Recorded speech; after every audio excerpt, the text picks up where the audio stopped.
當我哋一路準備緊 PowerPoint 嗰陣時候咧，就一路開始講啦。咁啊，我諗呢個題目咧就唔知大家各位家長位仲有啲小朋友喺度啦，即係覺得參加咗呢一幾個月嘅扶輪社活動咧，有冇呢一個轉變？我哋精神咗，或者其實係咪本身都冇乜呢啲問題，所以覺得都冇啊，不嬲我哋都好擁抱小朋友。係啊，因為呢一個咧都真係一個藝術嚟嘅，即係作為家長點樣去由跑敲嚇，因為其實跑敲咧係因為我哋好着緊個小朋友嘛，係咪？我哋好想佢學好，好想佢達到某啲要求，我哋先至會變得嗰個咁樣個所謂嘅惡形惡相。但係我哋亦都知道咧，即係我哋成日都，如果係成日都變咗一個好似我個女同我講怪獸出嚟啦咁樣嘅狀態咧。又會好影響親子關係喎，咁究竟應該點樣去溝通？點樣去帶嗰啲信息俾小朋友咧？呢個就係我想今日講少少嘅嘢嚇。咁咧，我哋下一張唔該。係啦，呢個比較通俗啲咁講啦，即係嗱，而家香港即係咩都要有啲嚇，你有冇牌照啊？有冇執業牌照啊？你有冇 call 㗎咁樣？咁其實生仔係咪都要考牌咧嚇？因為咧，下一張。其實生仔咧，即係或者照顧小朋友咧，其實如果都係講喺學術上去講咧，其實都真係好複雜啊！作為家長咧，我哋又要知道小朋友嗰個心理發展啦，係咪？因為例如你同一個3歲嘅小朋友去講嘢，同一個青少年嘅小朋友階段講嘢，其實係已經係好唔同㗎啦。我哋都要知道小朋友喺邊個階段需要啲乜嘢。呢個可能係一個心理學嘅課程嚟㗎嚇，即係可能讀半年都讀唔完㗎。咁亦都要有一啲溝通技巧啦，因為同小朋友講嘢尤其是有啲特別需要嘅小朋友咧，可能係冇咁直接嘅喎，可能係要多啲嘅 technique 喺裡面。咁個技巧係點樣咧？咁仲有係情緒管理啦。情緒管理嘅意思咧，其實唔係講緊我哋點樣管理小朋友嘅情緒喎。其實好多時咧係點樣家長點樣管理自己嘅情緒都好緊要㗎嚇，因為咧好多時屋企好多衝突咧都係因為情緒而發生嘅。咁所以咧，原來我哋要知道咧咁多嘢先至係能夠做到好父母嘅。咁係咪真係生仔所謂要考牌咧？咁但係當然啦，嗱我自己都係兩個小孩的家長啦嚇。咁其實咧即係。做父母嘅嘢咧，係你生咗先至開始嚇，即係你先至可以學做噶嘛，係咪？冇人會讀一個做父母課程先走去生小朋友㗎，係咪？咁所以咧唔緊要嘅，即係其實所有嘢都係一齊去學習嚇。因為有時做父母咧，我哋可能用咗我哋以前嘅經驗嚇，即係我爸爸媽媽係咁對我嘅喎，所以我就會咁樣教佢咯。咁但係你亦都知道啦，時移世易，可能個時代唔同咗嘅時候咧，啲方法亦都可以唔同咗。咁嗱，呢個就係。我的日常，咁唔知啊，我咁問下大家各位啦嚇，即係你係左邊咧定係右邊嘅咧嚇？即係咁啊！如果請係右邊嘅舉手啊，即係屋企嘅日常係右邊咁樣嘅，即係呢邊，即係呢邊嚇，即係呢邊嚇，多啲啦嚇，即係我講多啲嗰邊啦嚇，多啲係呢邊嘅舉手，係啦。咁咧嗱有嗱，但係其實咧相對咧嗱，如果就咁睇落去咧，係可能1-2成嘅啫喎，可能請放低手。好啦，咁係呢一邊嘅請舉手嚇。都有兩邊係啦，咁都係1-2成啫喎。咦，咁其他嗰啲嘅家長屋企嘅日常係點樣嘅咧嚇？係點樣嘅咧？通常都失常㗎啦。咁其實即係嗰邊嘅係嘛？但係其實不過頭先有位即係聽眾都講得好喎，其實應該都係一半一半啦。有時間係左邊，有時係右邊，不過個問題係多與少嘅啫。而家有個新趨勢。咁嗱，點樣令小朋友聽話咧，或者點樣溝通，或者點表達家長嘅需要咧嘅時候咧，我哋好多時都會用呢啲説話嘅喎。大家又可以問一問自己，呢啲説話有冇喺家庭裏面嚇某時候某刻出現過咧？咁樣，例如第一句人，點解你成日都唔讀書㗎？嚇？咁樣，咁啊，即係第二句比較責備啲啦嚇。點解你咁蠢㗎？讀極都唔識咁樣。我見到個小朋友咧係好有認同，同埋啲小朋友都好似有少少係嘛，即係有啲反應。衰仔快啲做啦咁啊，或者用想當年啊，我細蚊仔嗰陣時係點樣㗎咁樣。咁但係其實呢啲咧喺即係學術上嚟講咧，佢唔係一啲咁好嘅説話嚟嘅喎，因為咧佢牽涉一啲責備啦，係嘛？即係你做咩唔做好你嘅嘢啊？人身攻擊啦，一啲呼喝啦，同埋咧長篇大論啊，即係想當年啊點啊咁樣。咁又或者係咁喎，我哋又話你個爬咁高會跌親你㗎咁樣嚇。為咗湊你，我連乜乜乜都可以唔做啊！你仲想點啊？仲唔聽話啊？咁樣嚇。你睇下你個妹啊幾叻啊，成績好過你咁多係咪？你咁自私㗎，會冇人同你玩㗎咁樣。或者你真係叻啊，又考第一，不過尾數上嚟嗰啲咁樣嚇。咁有時我哋都會用咗呢啲説話咧，就係例如又係唔係咁好啊？因為例如好多嘅警告啦、苦肉計啦、單打啦嚇，同埋咧就啲激將法啦，或者比較係，其實小朋友有時比較咧都係比較冇咁好嘅。好啦，下一個。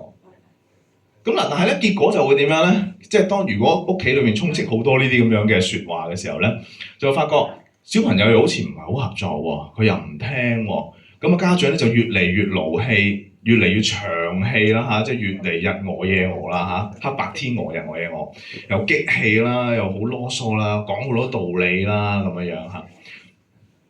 咁但係咧，首先第一樣嘢咧就係呢個係第一個好重要信息啊，就係先心情後事情。因為咧，其實好多時家長咧去到咁勞嘈啊，又激將法啊，又鬧你啊呢啲嘅時候咧，其實係已經自己嘅心情咧都係好受影響，先至係一種即係口快講嘅啲説話。其實心裏面唔係真係想鬧個小朋友啊，用啲苦肉計去比較啲小朋友。但係有時自己咧即係自己都有咁嘅經驗啦嚇。例如可能你嘅工作或者你處理家務已經成日啦嚇，即係或者湊翻學放學啊咁樣樣已經成日，其實自己都好攰。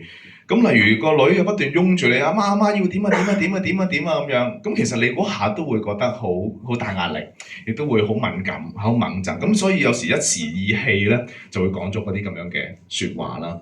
咁所以咧第一樣嘢就係記住提醒自己咧，先心情後事情。如果你發覺自己都有啲緊張，心口都硬地啦嚇，唞啖大氣先，跟住然後先翻去嗰件事嗰度，呢個係第一下急救咗自己先。好啦，咁同埋咧，同小朋友講嘢嘅秘訣係點樣咧？就係其實可以係我哋叫做冇咁多情緒化嘅一啲嘅描述啦嚇，即係例如見到嘅咁樣你可以講話啊，廁所啲燈開咗，仲開咗，咁其實呢句説話已經完㗎啦嘛，係咪？即係你想表達到嗰樣嘢，咁但係好多時我哋梗係會加咗好多次啦，講咗好多次啊，你識得要識咁啊啦咁樣。攞咗好多以前嘅經驗去話個小朋友啦，咁但係其實我哋有時我哋講呢句説話之前咧，可能諗一諗，其實我哋簡單描述我想佢做嘅嘢。嗱，而家7點鐘啦，你而家要做功課咁，做完功課先可以還，可能就係咁噶啦，唔使未必就係話已經講咗好多次啦，不斷提醒你㗎啦，你咁耐都唔做功課啊，你快啲做啦，你再唔做聽日考試又唔合格啦，咁即係等等嘅嘢嚇。咁咧可能直接我哋提供一啲正確嘅處理方法啦嚇，即係例如你見到佢嚇。喺本牆嗰度寫嗰個字嘅時候，咁你就恐嚇佢，又話佢打你啊咁樣，咁當然係唔可以啦。咁你可以直接咁樣同佢講就話我張牆係用嚟寫牆唔係攞嚟寫字嘅，紙先係用嚟寫字先啱嘅。咁樣去表達一個信息。簡潔啦嚇，即係千祈唔好囉嗦啦嚇。小朋友你快啲換衫啦咁。講咗嚇，就係一個好簡潔精煉嘅一個信息，就相對嚟講就我叫咗你好多次先着㗎啦，仲係睇電視你淨係顧住玩唔做，跟住講一大紮嘢，其實佢好多時佢都唔係聽緊嗰啲説話㗎啦已經嚇，即係佢亦都唔記得咗你第一個好 primary 第一個你想表達嘅信息係啲乜嘢。好啦，咁啊表達嘅感受啦，呢個我等陣會講多少少嘅，因為咧其實咧人與人之間咧，我哋都好重視個情感嘅。其實當然我哋好重視小朋友情感啦，其實小朋友情感，小朋友咧都好重視家長嘅情感喎。但係當然啦，我哋唔係要去情緒勒索佢嚇，即係我哋係要表達我哋，如果我哋真係有啲嘢令到我哋嬲，令到你唔開心嘅時候咧，我哋可以直接表達嘅。我唔中意人哋拉我啲衫，會令我覺得好討厭嘅感覺。咁呢個係可以直接去表達嘅。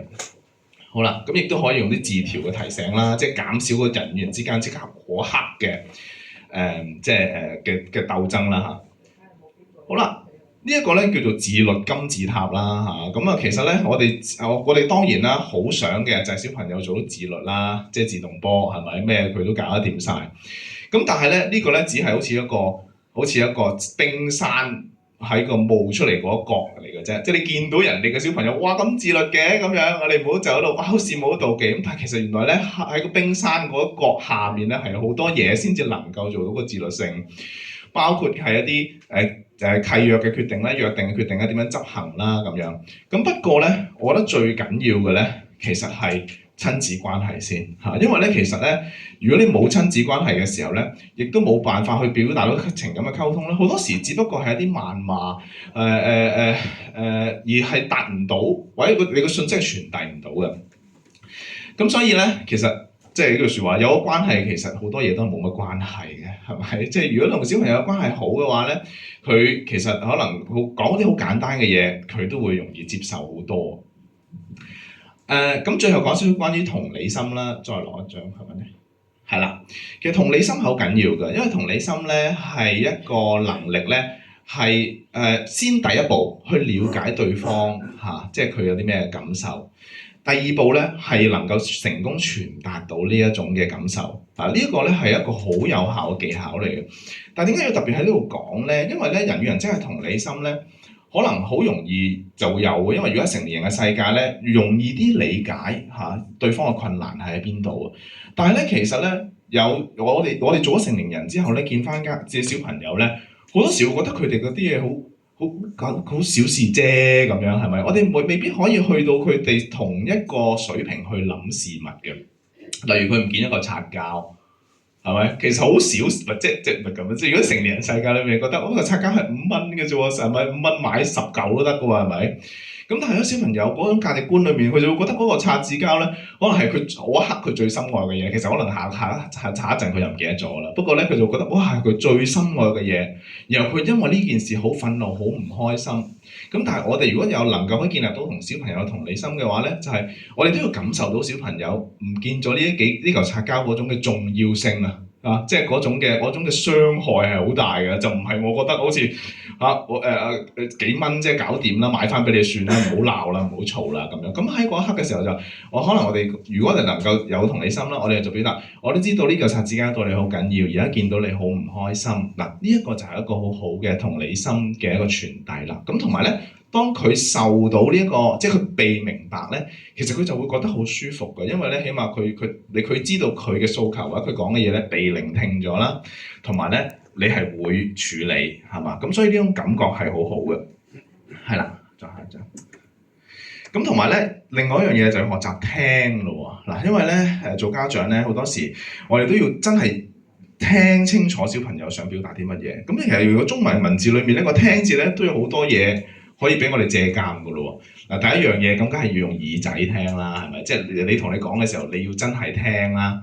第二咧就係你要目。咁嗰個聽字有個目嘅意思，即係其實你都要眼神注視住對方，你都真係咧同佢眼神接觸嚇，因為咧我哋而家好忙噶嘛，係咪？即係可能我小朋友同你講緊嘢嘅時候，我又對住個電話咁樣講啊嘛，你講啊咁樣嗰陣自己又做緊嘢，我哋唔係全心全意嚇，即係去聽個小朋友，所以眼神接觸，有耳仔聽，同埋一心一意啦，係咪？即係做緊家務啊，例如佢同佢講啲唔開心嘅時候，喺度切緊菜啊，咁當然攞把刀唔好啦，係咪？咁但係即係嚟做緊其他嘢，做緊家務嘅時候同你講，可能嗰個唔係一個最好嘅聆聽嘅時間啦。咁所以sorry 上翻一張先，係啦。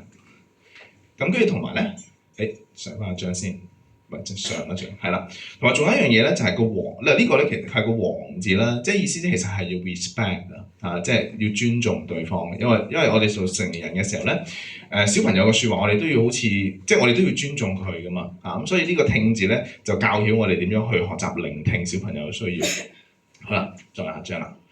咁最後咯喎，咁例如我真係有啲要求啲咩性嘅時候，咁我可以點樣可以好啲表達咧？我就教大家一個咧，就叫做我的訊息。咁我的訊息咧就係有3樣嘢嘅。第一樣嘢咧就係你可以表達你嘅感受你都可以講低客觀嘅事實係啲乜嘢，同埋你想係啲乜嘢，即係佢建議係點樣。